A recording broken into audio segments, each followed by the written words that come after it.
A ver, este video se llama Innegable. la película más exitosa durante cada mundial. Esta va a ser Toy Story, ¿no? Creo. La Copa Mundial de la FIFA es un evento que cada 4 años se roba la atención del mundo entero. Y lo más seguro es que cada una te remite... Psycho, ¿tiene algo parecido al taco taco? Comida en México. Dime qué es. Dime cómo es el taco taco. ¿Qué son tacos o qué son? Es que no sé qué sea taco taco. a una época específica de tu vida. Por ejemplo, quizás cierto mundial te recuerda a la secundaria y para cuando llegó el siguiente ya estabas en la preparatoria. Y mientras tanto, ¿qué estaba sucediendo en el mundo del cine? De eso se trata este video. Vamos a recorrer todas y cada una de las copas del mundo desde 1930 hasta la actual para descubrir cuál era la película más taquillera durante cada torneo. Y siendo fiel a la temática del canal, también te compartiré un dato curioso de la producción de cada una. Un actor que rechazó el papel de su vida, un director despedido a media filmación o el extraordinario secreto de Taco taco es arroz mezclado con frijoles. y Pues mucho más sí, es arroz lo con que veremos frijoles. en este video. Conocerás Entonces sí tenemos... la película más exitosa durante cada Copa Mundial de la FIFA. Mi nombre es Iván Vázquez y esto es Historias de la Producción. Comenzamos. Empecemos por el principio absoluto. Del 13 al 30 de julio de 1930, Uruguay fue la sede de la primerísima Copa del Mundo de la historia. Y mientras nacía el torneo, en los cines arrasaba una película que cambiaría para siempre todo un género. The Big House, un crudo drama carcelario que prácticamente inventó el cine de prisiones. Se había estrenado comercialmente ¿No fue México? No, el primero fue en Honduras. una semana El primero fue allá. antes de que rodara el balón. Su curiosidad de producción es de esas que hoy nos parecen increíbles. En aquella época todavía Taco taco es frijoles o lentejas mezcladas con arroz fritas en forma de tortilla hasta que queden crocantes. Pues, ¿enfrijoladas? Nada más que aquí hay gente que hace la enfrijolada muy blanda, o sea, es frijol con tortilla y ya. Y hay gente que lo sofríe y queda un poquito crocante la tortilla. El próximo mundial se va a celebrar 100 años de los mundiales no de existían fútbol. ni el doblaje ni los subtítulos como los conocemos. ¿Y cómo hacían entonces los estudios para vender sus películas en otros idiomas? Pues muy sencillo, las volvían a filmar. Así, la Metro-Goldwyn-Mayer filmó The Big House 4 veces de forma simultánea y en los mismos sets, pero con elencos distintos. Se hizo una versión en inglés, una en francés, una en alemán y una en español. Literalmente la misma película hecha 4 veces para 4... ¡Qué impráctico! No mames, qué impráctico, ¿eh? La industria del doblaje les cayó como una bendición. Como mención honorífica tenemos a Sin Novedad en el Frente, el gran drama antibélico que ese año ganó el Oscar a Mejor Película. Ahora, ¿por qué no se quedó con el primer lugar? Porque, aunque tuvo su premiere en abril, su estreno comercial no llegó sino hasta finales de agosto, ya terminado el mundial. 4 años después, Nos va a decir de las menciones honoríficas, con razón dura media hora. del 7 de mayo al 10 de junio de 1934, el mundial llegó a la Italia de Mussolini. Y en los cines, la película que encabezaba la taquilla justo durante esas semanas era un drama histórico hoy poco recordado, pero que en su momento fue todo un éxito: The House of Rothschild. Esta narra el ascenso de la famosa dinastía de banqueros judíos en plena época de las guerras napoleónicas. Se estrenó comercialmente el 7 de abril y acabó como la más taquillera de 1934. Y su dato de producción es un pequeño hito tecnológico. En esa época, el cine era todavía casi todo en blanco y negro, porque el color resultaba carísimo y apenas estaban haciendo. Pues bien, la película reservó su gran momento final para filmarlo en Technicolor de 3 tiras, el mismo sistema de color intenso que poco después popularizaría a Disney, siendo así una de las primerísimas películas en usarlo. La mención honorífica de este año va para Sucedió una noche, la celebradísima comedia que barrió con los 5 Óscares principales y que fue la segunda más taquillera de 1934. Para 1938, del 4 al 19 de junio, el turno fue de Francia. Y en los cines reinaba toda una aventura en glorioso Technicolor: Las aventuras de Robin Hood, estrenada el 14 de mayo, apenas 3 semanas antes del Mundial. Fue protagonizada por Errol Flynn en el papel del legendario forajido que roba a los ricos para dárselo a los pobres. Y el que estableció el estatus de confundirlo con Peter Pan por las mallas y de vestimenta. Pero aquel Robin Hood estuvo a punto de tener otra cara. El papel... Saigo, ¿tú estuviste cuando se enteraban en cine? En cine, dinos, ¿cómo? Huevos. Estaba pensado originalmente para James Cagney, una de las grandes estrellas de Warner Bros. Solo que Cagney se enfrascó en una disputa contractual con el estudio y abandonó el proyecto. Y así, casi por accidente, el papel cayó en manos de Errol Flynn, quien terminó convirtiéndose en el héroe de capa y espada por excelencia. Pero claro, el personaje regresaría al cine una y otra vez, desde la versión de Kevin Costner en 1991 hasta la de Russell Crowe en 2010. Y la mención honorífica, nada menos que Blancanieves y los 7 enanos. De hecho, Mira. en taquilla total fue la película más exitosa de todo el año. Pero como se había estrenado a finales del año anterior, para cuando rodó el balón en Francia, ya venía de bajada. Debido a la Segunda Guerra Mundial, el torneo no regresaría sino hasta 1950 en Brasil, del 24 de junio al 16 de julio. Y la película que llegaba fresquecita y arrasando las salas justo en esos días era una comedia entrañable, El padre de la novia, estrenada comercialmente el 16 de ¡Ah, cabrón! Yo solo conozco la de Steve Martin. ¡Ah, cabrón! junio, apenas una semana antes del arranque del Mundial. En ella, un padre de familia vive entre el orgullo y la locura todos los preparativos y los gastos de la boda de su Esa no la conocía, ¿eh? Yo conocía la de Steve Martin y ya está ahí. Y la verdad sí me la paso joya, pero no sabía que había una original. hija. Y aquí, Mira tú. la jugada de producción fue una auténtica genialidad de mercadotecnia. Resulta que en la vida real, la actriz Elizabeth Taylor se casó por primera vez justo en esos meses con el millonario heredero hotelero Nick Hilton Jr. La No, de los Hiltons. no dejó pasar la oportunidad de oro y programó el estreno de la película para que coincidiera con pocos días de distancia de la boda real de su estrella, aprovechando así todo el revuelo mediático. Y el detalle más fascinante es que Helen Rose, la misma diseñadora que creó el vestido de novia de Taylor para la película, fue quien le diseñó también el vestido para su boda de verdad. Por cierto, esta historia tendría 2 remakes, uno en 1991 y otro en 2022. Como mención honorífica, La de 2022 es una mierda. tenemos al musical Annie Get Your Gun, otra película con un desempeño destacado cerca de esas fechas. En 1954, del 16 de junio al 4 de julio, Suiza tomó la estafeta. Y justo el día en que arrancó el torneo, se estrenó comercialmente la película que dominaría la taquilla durante el Mundial, Demetrio y los Gladiadores, un épico de romanos que fue secuela directa de El Manto Sagrado. Y su dato de producción explica por qué pudo No cuenta como película bíblica. Si se lo están pensando, porque luego buscamos películas bíblicas. estrenarse con apenas meses de diferencia. Su antecesora había sido la primera película de la historia filmada en CinemaScope, el novedoso formato de pantalla ancha. Previendo el éxito que sería, 20th Century Fox no quiso esperar y filmó esta secuela prácticamente a la par, aprovechando los mismos sets, vestuarios y decorados ya construidos. Está hermoso el vestido Incluso en empezó a VHS. filmarla apenas unas semanas después de terminar la primera, cuando El Manto Sagrado ni siquiera se había estrenado todavía. Ya sabes qué decir a tu marido. Digo a tu novio. Dices, o no compartimos nupcias. Sin duda, pura eficiencia de estudio para exprimir al máximo una producción carísima. Aquí hay 2 menciones honoríficas. Primero, la comedia romántica La Fuente del Deseo, que también encabezó la taquilla al inicio del torneo. Y por otro lado, El Motín del Kane, la segunda película más taquillera de todo el año, pero cuyo dominio en taquilla llegó poco después del cierre del Mundial. Suecia 1958 fue el mundial en el que el mundo conoció a un jovencísimo Pelé, celebrado del 8 al 29 de junio. A un jovencito de pelea, que muchas personas van a recordarlo más por hablarte acerca de la disfunción eréctil.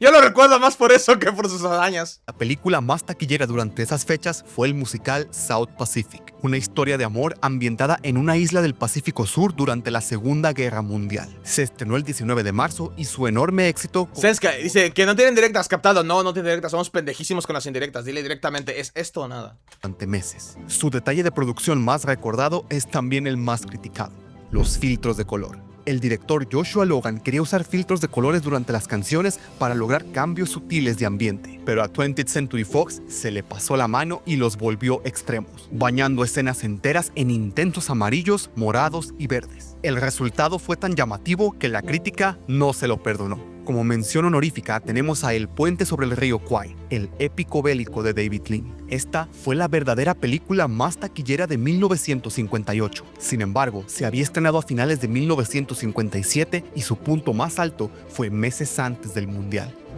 Vamos ahora con Chile 1962, celebrado del 30 de mayo al... Ojo, a los chilenos ya les tocó esa. Nos topamos con un caso muy diferente a los anteriores. Resulta que quien estaba dominando la taquilla durante esas fechas era una película estrenada el año anterior, West Side Story, la primera adaptación al cine del famoso musical de Broadway. Estrenada a finales de 1961, venía de ganar nada menos que 10 Óscares y seguía llenando salas durante el Mundial. Y aquí hay un drama detrás de cámaras digno de la propia película. West Side Story tuvo dos directores. Robert Wise se encargaba de las escenas dramáticas y el legendario coreógrafo Jerome Robbins, creador del musical original, dirigía los números de baile. Su madre, esa flexibilidad con la edad que se veía que tenía. Accionista que pedía toma tras toma tras toma, hasta que un día el estudio decidió despedirlo a mitad de la filmación.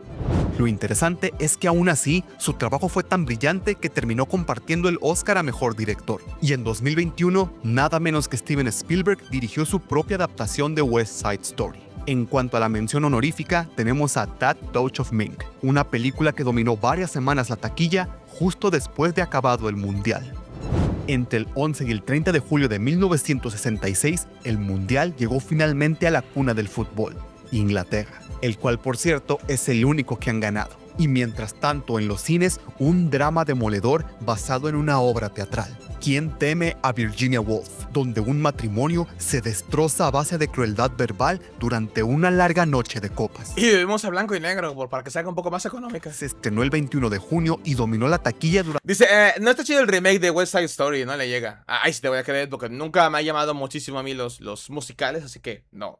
No he visto ni una ni la otra. Te la creo. Lo más comentado de su producción fue la transformación de su protagonista. Para interpretar a Marta, una mujer cincuentona y desaliñada, la glamurosa Elizabeth Taylor, quien entonces tenía 33 años y era un ícono Elizabeth de la Taylor belleza, subió más de 13 kilos de peso. Su transformación fue complementada con una peluca gris y maquillaje de envejecimiento. Una apuesta enorme para una de las mujeres más admiradas del planeta, lo cual terminó valiéndole el Oscar. La mención honorífica va para La novicia rebelde, película estrenada en 1965 y que continuó como fenómeno durante gran parte de 1966. Otra película que por los tiempos actuales la conocen más por memes o por ¿qué? Referencias en Padre de Familia o algo así. Sin embargo, ¿Quién teme a Virginia Woolf? Fue quien estuvo en el trono durante las fechas de la competencia.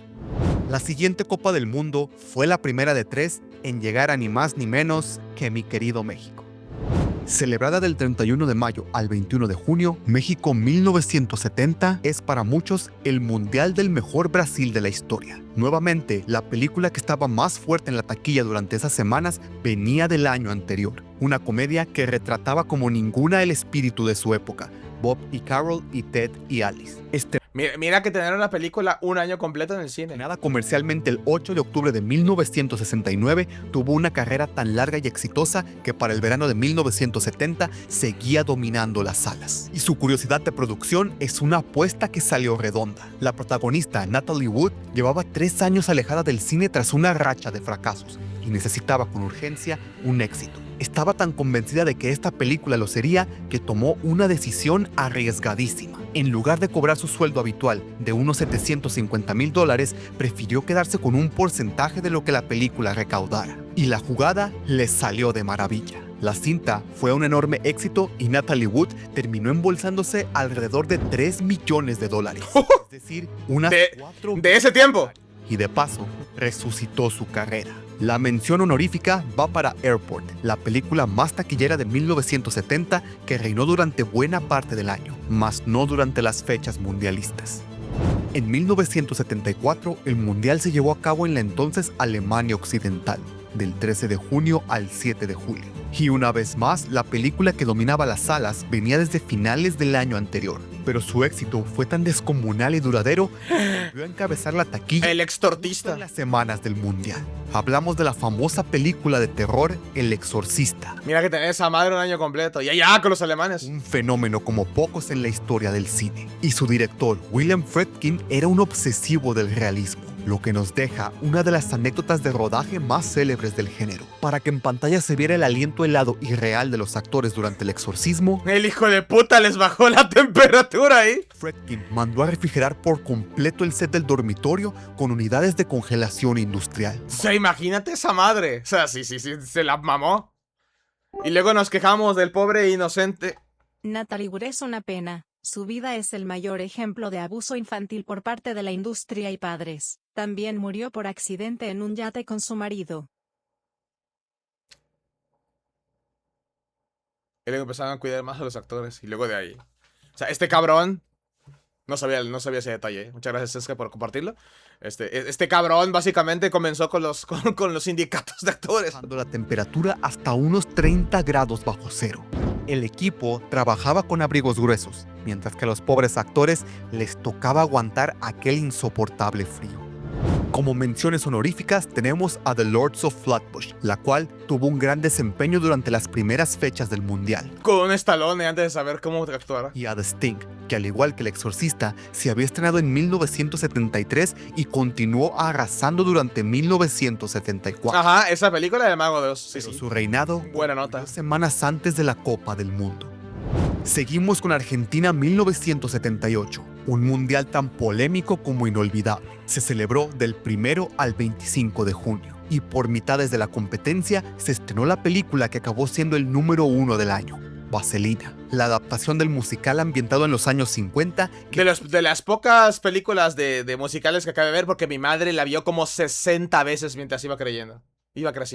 Lanzó a la estratosfera a John Travolta y a Olivia Newton-John. Se estrenó Y ahora tengo que ver a John Travolta otra vez, de vez en cuando, en musicales, en Hairspray se llama. comercialmente el 16 de junio, y aunque su amplio reinado comenzaría ya acabándose el mundial, lo cierto es que desde el inicio tuvo números sólidos. Ahora bien, el papel de Danny Zuko, el galán pandillero, pudo haber sido de alguien más. Galán pandillero con en ese pistolas de momento agua. Era idolatrado como Fonzie en la serie Happy Days, rechazó el papel por miedo a quedar encasillado para siempre en ese tipo de personaje. Años después, admitió que fue un tonto. Y así, el papel terminó en manos de Travolta. Como mención honorífica queda Tiburón 2, la secuela del clásico de Spielberg que también fue un éxito en aquel verano, incluso durante el arranque del Mundial, aunque no fue un fenómeno cultural como Vaselina.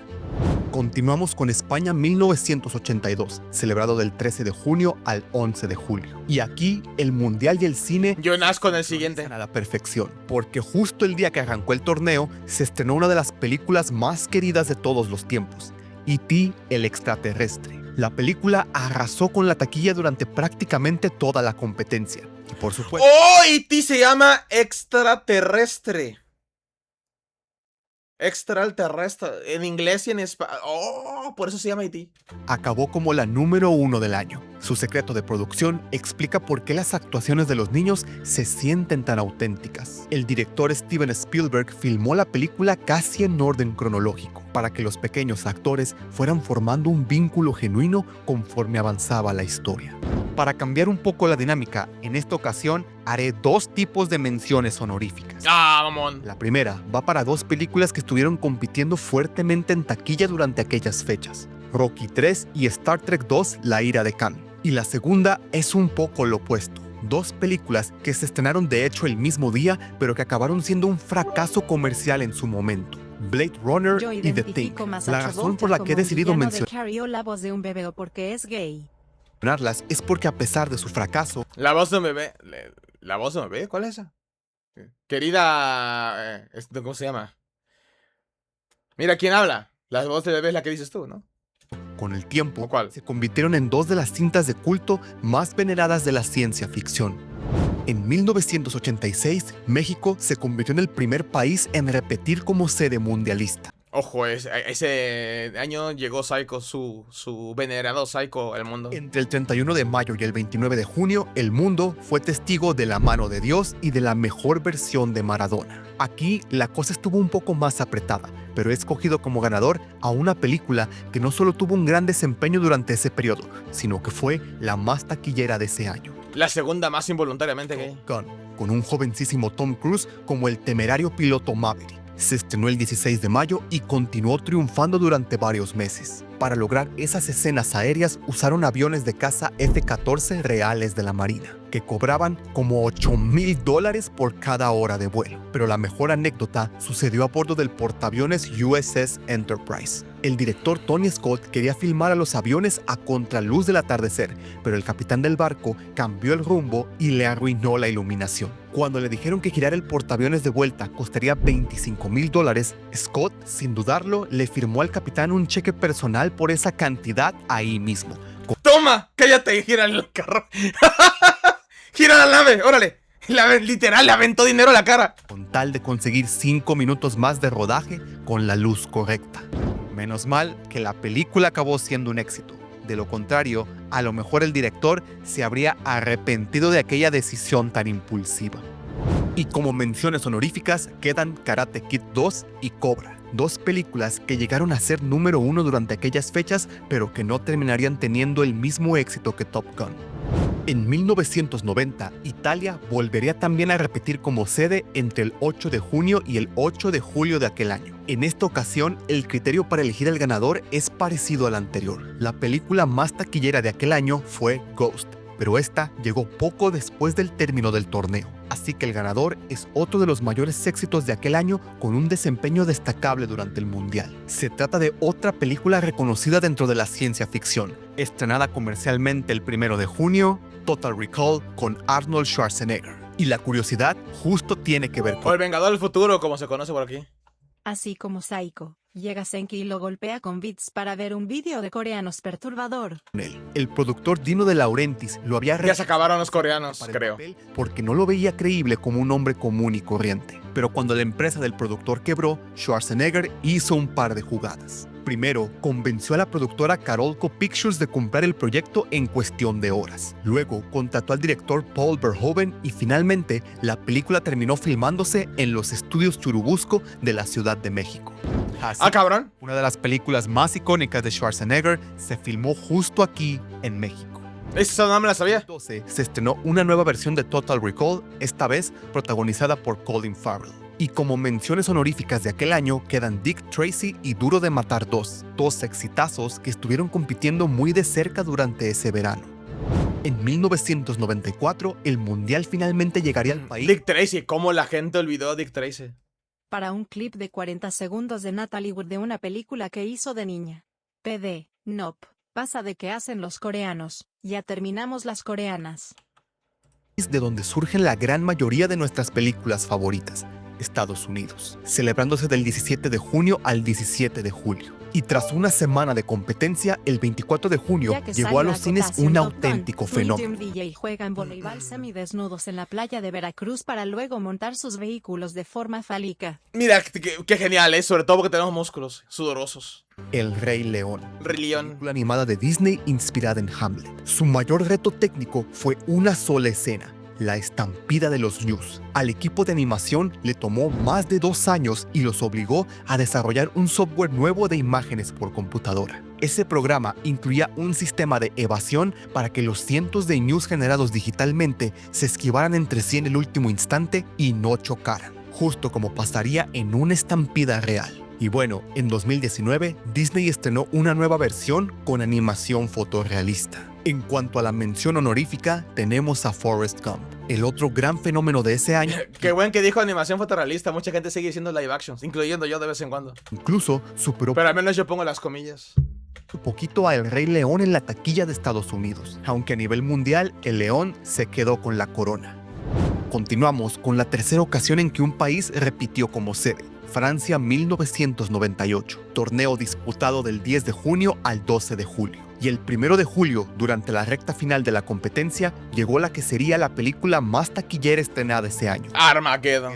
Una película de acción donde la NASA recluta a un grupo de perforadores petroleros para volar un asteroide que amenaza con destruir la Tierra. Y la curiosidad se volvió legendaria gracias a un comentario de audio en el DVD. Durante la filmación, Ben Affleck le preguntó al director Michael Bay algo de lógica aplastante: ¿por qué era más fácil entrenar a perforadores petroleros para ser astronautas en lugar de entrenar a astronautas para perforar? Shh, ¡cállate, Affleck! No te voy a mandar a ser Batman. Digo, Daredevil. La respuesta de Bay fue tan elocuente como breve. Le dijo que se callara la boca. Ahí nació el Because Fuck You, That's Why. Como menciones honoríficas quedan varios estrenos de aquel verano. La comedia Dr. Dolittle, la animada Mulan de Disney y la película de The X-Files. Muy buenos desempeños, pero ninguna fue tan taquillera como Armageddon. 2002 nos trajo el primer mundial en Asia, organizado en conjunto por Corea del Sur y Japón, del 31 de mayo al 30 de junio. Para elegir la película ganadora de este año, quizá haya hecho algo de trampa. No lo sé. Algo, no sé, empezaste con una película y luego en la mención honorífica, pero ahora estás diciendo tus películas favoritas de cada año, cabrón. Ustedes juzguen. O sea, pones la taquillera y luego pones tus menciones honoríficas. Y como llevan como 2 por puesto, creo, 3. Durante aquellas semanas, varias películas estuvieron peleando la taquilla, Oh no, Scooby-Doo. pero ninguna con un dominio contundente. Por lo tanto, he decidido que la ganadora es una película que, aunque se había estrenado unas semanas antes y su punto más alto fue previo al mundial, Oh no, se va a poner mamador. De algo que yo también mamo. No puedo decir nada contra él. continuó con un muy buen paso durante el torneo a pesar de no ser la número 1. Estoy hablando de Spider-Man, dirigida por Sam Raimi, con Tobey Maguire como el trepamuros. Se estrenó el 3 de mayo y fue la película más taquillera de todo el 2002 y probablemente sea la más recordada durante aquel año. Su icónica escena del beso de cabeza bajo la lluvia fue un verdadero martirio de filmar. Fue como a las 5 de la mañana con frío y lluvia artificial. Tanto que se le olvidaron decirle a Kristen Dunst que se ponga algo en los pezones. Tobey Maguire no podía respirar con la máscara puesta, Un sostén, unas curitas o algo. porque el agua se le metía por la nariz. Y su compañera de escena, Kirsten Dunst, llegó a decir que sentía que le estaba dando respiración boca a boca. Y vaya que este personaje ha tenido vueltas. La saga se reinició en 2012 con Andrew Garfield y otra vez en 2017 con Tom Holland, Y no tarda en una última vez, pero ahora con un negro. ya dentro del universo Marvel. La mención honorífica va para Star Wars Episodio 2, El ataque de los clones, estrenada pocas semanas después de Spider-Man y el número 2 en taquilla de todo ese año. El siguiente mundial es el primero que me tocó ver cuando era un niño en la primaria. Alemania 2006. Este fue el mundial que vio a Zidane despedirse de las canchas con su famoso cabezazo. Del 9 de junio Un cabezazo de un pelón, Eso tiene bonificación de daño, Tiene, ¿qué? Perforación de escudo, tiene daño crítico. al 9 de julio. Y justo el día en que arrancó el torneo, se estrenó la película que nos acompañaría durante toda esa copa. Cars, la cinta de Pixar ambientada en un mundo habitado únicamente por automóviles. Aquí, la curiosidad es puramente técnica, pero muy impresionante. Cars fue la primera película de Pixar en usar el famoso Ray Tracing, una técnica de renderizado que permitió que la pintura y el cromo de los autos reflejaran su entorno de forma realista. Y que tendríamos que esperar mucho tiempo para verlo en los juegos. Eso sí, renderizar un solo cuadro de la película tomaba, en promedio, unas 17 horas. Por esa razón.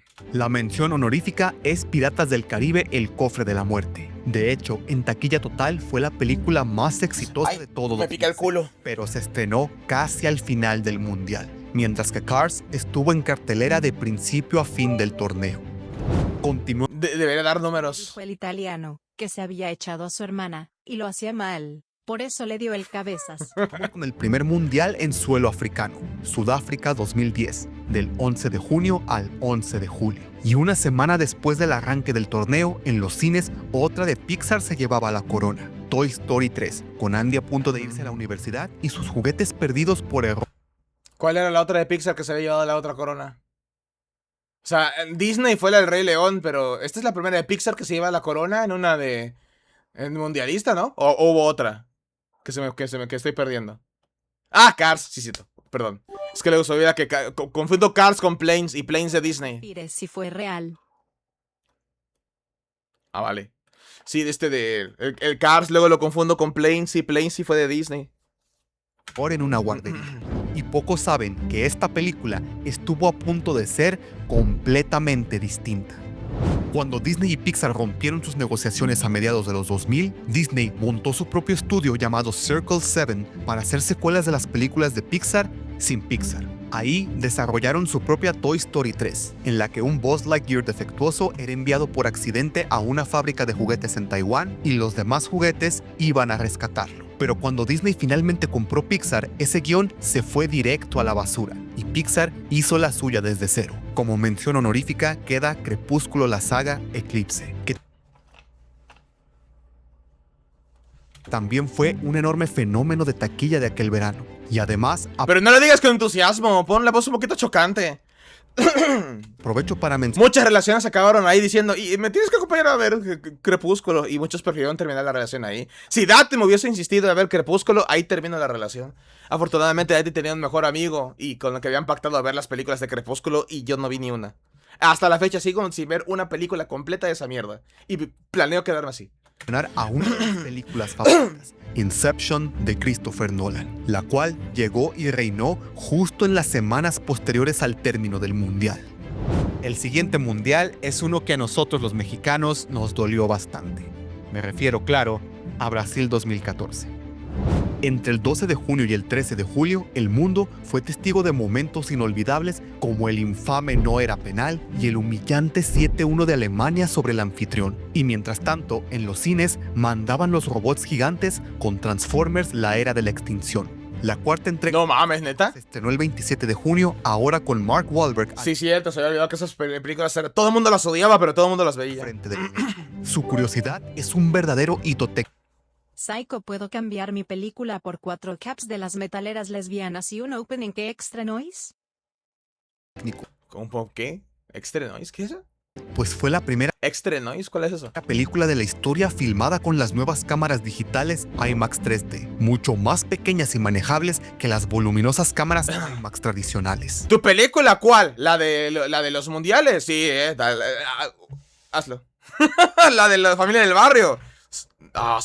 Mira, lástima, yo estaba emocionadísimo por verla, pero bueno, ya, lo que tenga que hacer. Y es que el director Michael Bay siempre fue pionero en empujar la tecnología de cámara hasta sus límites. Como mención honorífica queda El planeta de los simios Confrontación, una cinta muy bien recibida que se estrenó casi al cierre del torneo. Vamos ahora con Rusia 2018, torneo celebrado del 14 de junio al 15 de julio que vio coronarse a un Kylian Mbappé de tan solo 19 años. Y por única ocasión en todo este video, he decidido hacer un empate, ya que 2 pesos pesados se repartieron la taquilla durante la Copa del Mundo. El primero es Los Increíbles 2, el esperadísimo regreso de la familia de superhéroes, ahora con Elastigirl al frente de las misiones. Se estrenó comercialmente el 15 de junio y dejó una curiosidad con consecuencias muy reales. Las secuencias de luces intermitentes de su villano, el Screen Slayer, resultaron tan intensas que varios espectadores reportaron videos e incluso convulsiones. A Dati le pasó eso. La escena en la que salen las pantallas, eso a Dati le dolió. Así, igual te se puso hacer así. Porque le dolió los flashazos. Puedo comisionarla de nuevo y quise decir un opening que estreno hoy. A raíz de eso, Disney Un opening que estrenó, ¿eh? ¿Cuál opening? tuvo que pedirle a los cines que colocaran avisos de advertencia para personas con epilepsia fotosensible. Y apenas ¡Gaby! Cuéntanos. ¿Está Gaby ahí? Cuéntanos, ¿cómo fue tu experiencia con esa película en el cine? una semana después, el 22 de junio, llegó Jurassic World: El Reino Caído, la quinta entrega de la saga de dinosaurios. Su dato de producción es Me dolió que se dice Gaby. Mira si está Gaby ahí. Sí, porque es la única fotosensible que tenemos aquí. preciosa vuelta a las raíces. En No, es que sí, a Dati. Estábamos viendo esa escena y de repente Dati empezó a hacer así cuando le estaba doliendo tanto flashazo. Y la entiendo totalmente, se la mamaron. lugar de confiarlo todo al CGI, el director J.A. Bayona Dice, ¿y mis papás se pelearon feo? ¿Con el cine o entre ellos? Porque eso sería muy feo. El opening de Chainsmoker Cat. Chainsmoker Cat. Ok. apostó por traer de regreso a los dinosaurios animatrónicos de verdad, tal como en la Jurassic Park original. El mejor ejemplo es la escena del Velociraptor Blue sobre la mesa de operaciones. Para darle vida, nada menos que 12 titiriteros escondidos debajo de la mesa manipulaban al dinosaurio animatrónico en tiempo real. Como menciones honoríficas tenemos a Deadpool 2 y Avengers Infinity War, 2 películas de superhéroes altamente taquilleras, pero que no eran el número 1 en ese momento. Y llegamos a Qatar 2022, un mundial atípico, jugado por primera vez a finales de año, del 20 de noviembre al 18 de diciembre debido al intenso calor del desierto. Y en los cines reinaba Black Panther Wakanda Forever, la secuela Reinaba. de Marvel. Se estrenó el 11 de noviembre y dominó la taquilla durante casi toda la competencia. Pero detrás de esta película hay una historia bastante triste. La cinta tuvo que reescribirse por completo tras la muerte en 2020 del actor Chadwick Boseman, quien daba vida al rey T'Challa, el Black Panther original. El director Ryan Coogler ya tenía listo un guión centrado en su personaje, pero Marvel tomó una decisión difícil: no reemplazar ni recrear al actor por computadora. Así que Coogler reescribió toda la historia para abordar la muerte de T'Challa y convertir al personaje de Shuri en la nueva protagonista. No mames, iban a recrear al cabrón por computadora. Qué bueno que no lo hicieron. Si de por sí la gente se peleó por los efectos, que hay muchos puntos que se ven culeros.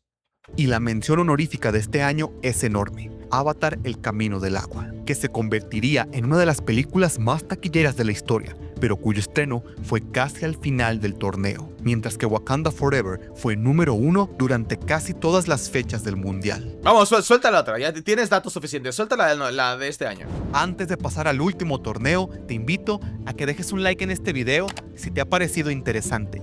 Y si te gusta conocer la historia que hay detrás de las grandes películas. Boseman dijo en su momento que buscaba un director. Ah, vale. Eso fue una mierda de Marvel, porque el actor quiera que lo reemplazaron cuando ya sabía que iba a morir. No ha terminado el torneo. Te invito Pero ya. Yo creo que ya tenemos números, para especular. a suscribirte a este canal. Muchas gracias. Y así llegamos al presente, el Mundial de 2026, que inició el 11 de junio y finalizará el 19 de julio. Este está haciendo historia por dos razones, ya que es el primero con 48 selecciones y el primero organizado por 3 países a la vez: Canadá, Estados Unidos y México. Y para las fechas del comienzo del torneo, Termina el 19 del mes, vas a la mitad y quedan peces gordos. la taquilla se encuentra encabezada por Backrooms, una película de terror del estudio A24 basada en una viral serie web de YouTube. Y su curiosidad es una de esas que dan Creí que sería la de Digital Circus, fíjate. esperanza a los jóvenes cineastas. Backrooms nació como una serie de videos de terror que su creador, Kane Parsons, empezó a subir a YouTube cuando era apenas un adolescente. Pues bien, Parsons dirigió la versión para cine con tan solo 20 años, convirtiéndose en el cineasta más joven de la historia en tener la película número 1 en la taquilla. Por último, quisiera mencionar un par de estrenos interesantes que tendremos a lo largo de este torneo y que podrían destacar durante el verano. Desde el 12 de junio tuvimos ya la llegada de Disclosure Day, el regreso de Steven Spielberg a la ciencia ficción. Esa la quiero ver. Ya repuntó Obsesión en dinero. Y nombre Psycho, Digital Circus está muy lejos y Y al Popcorn. De los ovnis. Y desde el 17 de junio, Toy Story 5, la saga más longeva de Pixar. El 25 de junio llegará Supergirl, la nueva apuesta del universo de DC, protagonizada por Millie Alcock como Kara Zor-El. El 9 de julio tendremos la versión en live action de Moana, con la participación de La Roca. Y el 17 de julio, casi finalizado el mundial, llegará The Odyssey, la esperadísima adaptación Eso me pegó duro. Me pegó duro. ¡Ah!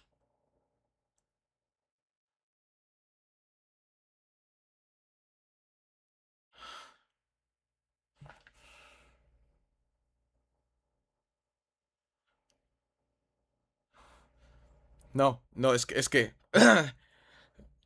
Ahora, en lo que hablaba la película de Spielberg, había una escena en la que había un niño y una niña puestos en una cama, supuestamente secuestrados por aliens. Y me acordé de la película la de la de este de la de la del Cuarto Contacto, una que la la contaba Mila Jovovich, supuestamente. Y me proyecté. Porque hay una escena en la que secuestran a la niña menor de la familia. Y hacen ahí una toma en la cual no la muestran siendo secuestrada, pero se da a entender cómo grita por su mamá y toda esa madre. Y me acabo de proyectar con mi hija. de la Odisea de Homero, dirigida por Christopher Nolan. Cuéntame en los comentarios cuál es el mundial que más recuerdas y qué películas relacionas con aquella época de tu vida. Y si te quedaste con ganas de más curiosidades del cine, te invito a echarle un ojo a este video donde te cuento toda la historia detrás de un clásico. Ojo, buen libro, buen material, nada más. Yo hice conexiones que no debía hacer. Y luego sí, pero no, la proyectada viene porque me invadió un recuerdo de una sensación de furia al ver esa escena. Y ahora que soy papá de una niña, me proyecté y me dio... Todavía siento el coraje como si me hubiese pasado a mí. Bueno, chicos, vamos a dejarlo aquí ahorita. Y ya mañana nos ponemos. Su madre la es. Ya me han pasado desde que me convertí en papá y veo ciertas escenas. Pero esta que ni siquiera fue de la película en sí, pero hice las conexiones, me pegó duro. ¿Sabes, chicos? Nos vemos. Descansen. Nos vemos mañana. Mañana, igual, espero mediodía. Ya voy a dejar limpiado todo esto. Pero nos vemos. Descansen, chicos.